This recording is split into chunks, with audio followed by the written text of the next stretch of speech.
पुण्यात्माओं, एक मोटा सा उदाहरण है। कहते हैं, सौ छल छिद्र मैं करूं अपने जन के काज। जैसे आपने द्रौपदी का उदाहरण सुना होगा।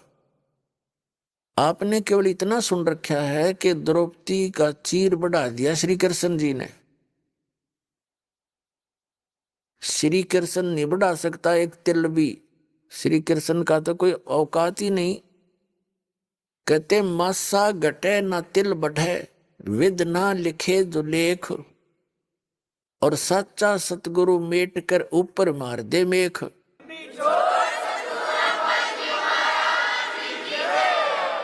उदाहरण के लिए छोटा सा एग्जाम्पल है कि एक समय धर्मदास जी ने परमेश्वर कबीर जी से प्रश्न किया कि हे परमात्मा, मैं तो श्री कृष्ण के ऊपर फिदा हूं, मैं उसका प्रशंसक हूं, उपासक हूं। उन्होंने राजा मोर ध्वज के पुत्र ताम्र ध्वज को आरे से दो फाड़ करवा कर चिरवा कर, वो मर गया था, उसको फिर जीवित कर दिया।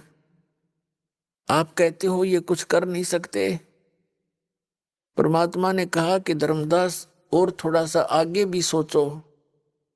जिस समय महाभारत का युद्ध हुआ और अभिमन्यु की मृत्यु होगी, सुभद्रा पुत्र अभिमन्यु, सुभद्रा श्री कृष्ण की बहन थी और अभिमन्यु उसका सगा भांजा था।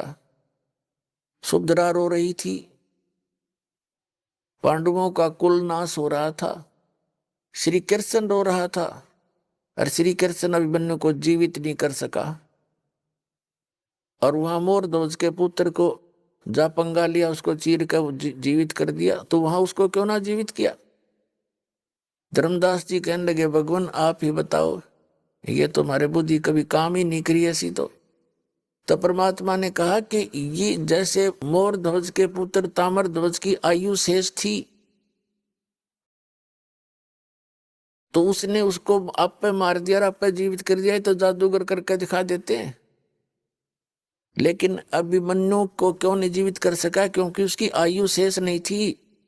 ये एक श्वास भी नहीं बढ़ा सकते। और परमात्मा कहते हैं, जो हमारी शरण में आ जाएगा उसकी आयु जब चाहेगा जब मौत देंगे उसको। मौत क्या, उसको जीवन देंगे, सतलोक में वास करा देंगे। रहना चाहे जब तक यहाँ रहिए, भक्ति करिए, नियमित रहना। हम वो शक्ति है, कबीर साहब ने कहा धर्मदास को।